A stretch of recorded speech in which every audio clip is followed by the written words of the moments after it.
If you're not willing to go in there and face yourself, you're not gonna find anything. You're gonna live right here on surface, man, right here on surface. So if there is an ending to this world and there is somewhere to go and there's a judgment, you're gonna get there and you might see a chart. And that chart may tell you who the fuck you should have been. And now you get the rest of your life to think about that. Man, I could have lived a much better life if I just would have just suffered a little bit more. If I just would have went in that and realized I had so much more. But fear and the 40% and living here versus living here, being afraid, stop me. Your biggest enemy, the most important conversation you will ever have in your life is the one you have with yourself. You wake up with it, you walk around with it, you go to bed with it. Eventually, you're going to act on it, whether you're good or bad. You have to. That's why the whole thing about this book I have, it's about you. It is about you. It's strictly about you finding who you are. So many people die, live 100 years, never fucking know who they are. Never know who they are. You have to look in that mirror and know there's so much more in here, man. Because I can literally right now be a 300-pound guy spraying for cockroaches still to this day. If I did not look in that mirror and say, there has to be more to this. This can't be it. And then willing to go into it, dive deep into it, and give all I have to find it. So that's what all that's about. Let's say there's 10 people in this room and we're all mediocre. But I'm the best of the mediocre people. I now think I'm great. I'm great. We surround ourselves around people that make us feel great. They tell us what we want to hear. The second we put ourselves amongst the uncommon people, we don't like that feeling, that challenging feeling of that person who's waking up at 3:30 in the morning and say, hey, push your shit on, we're going for a run. We don't like that challenge. We like that person who says, hey, you know what, man, I don't feel good today, man. And they say, oh, it's okay, brother. We'll take a day off, man. We'll get a pizza and watch the game. We like that. We love that feeling. Why? Because you understand, man, we're good, bro. We don't want that motherfuckers like this. Hey, man, no, bro. Get your fucking shit on, man. Stop being a punk. We don't want that in our lives. We don't want that person who's constantly challenging our weaknesses. We want that person who's constantly, making us feel nice and good and secure in ours. That's the mediocrity of life. We want to be the best amongst the average people. People wonder, how do you stay hungry all the time? Because after I accomplish something, I don't sit back like a lot of guys who graduate buds, graduate this, graduate that. They get comfortable. They wonder why I'm getting weak, man. I don't know, I lost my edge. What's going on? Because once you hit the top of the fucking mountain, guess what happened? I'm good. I'm good, so you wonder why you're falling down now. Because once you reach the top of the mountain, you got to build another one. That's mediocrity.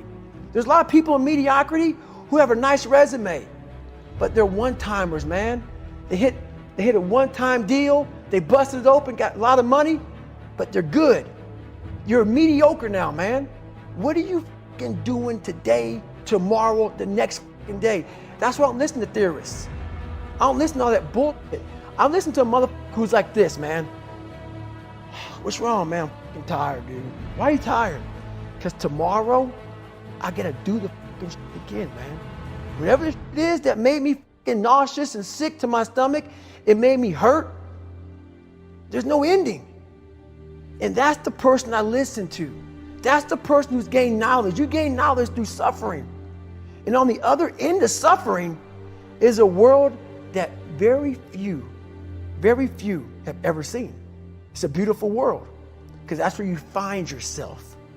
You don't find yourself in over here. You find yourself on the other end. Like the 100-mile race I was on, I ran it for 24 hours. I found myself on the other end of that race.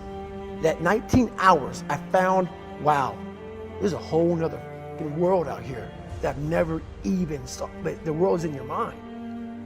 And that's what all that mediocrity is about. The mind has the tactical advantage over you at all times. At all times of your life, the mind has a tactical advantage over you. Why is that? It knows what you're afraid of. It knows your insecurities. It knows your deep, dark lies. And it starts to push you away from that. It pushes you in a direction that is comfortable. The mind controls everything.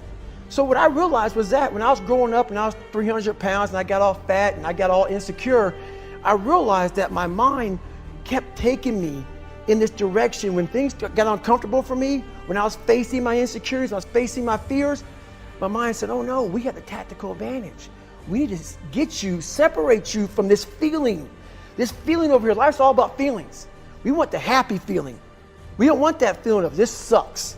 If in that moment, you can answer those up questions and you are now in charge of your brain versus your brain ruling you, that's where all that stuff comes from. So the 40% rule is all of that. You get to 40%, your brain says, we're done. Let's roll, man. This is starting to get painful. This is uncomfortable. So you sit down. You have to figure out ways, and everybody's different. That's how the book kind of talks about, like we all have these things about, 5 steps to this and 4 steps to this. It's a lot more than that. That's all bullshit. It's a practice that you have to, it's a habit. So if you know that at 40%, I'm feeling pain. At 40%, I'm feeling pain. That's where the 40% rule kicks in. Now it starts. Okay, I'm feeling pain. My mind's saying all this to me. It's saying, get out of here, run, flee. The fight or flight kicks in. Okay, we're done. We're not good enough. It starts telling you all these things. You start to believe it because the mind controls all. This is the time where you have to gain control back of your mind. It's okay. Let me see if I can go 45%. And once you start giving yourself more and more hope and start realizing, okay, the mind starts to be, okay, what are you doing? We're supposed to be going right and you're going left. You start then controlling your mind. Start finding more in yourself. And then it goes from 40% to a lot further than that. But that's the start of it though. Get to the spot where your mind is saying stop. Wherever that is, you gotta get there first. And then that's when that starts to work for you. You gotta control yourself in that moment.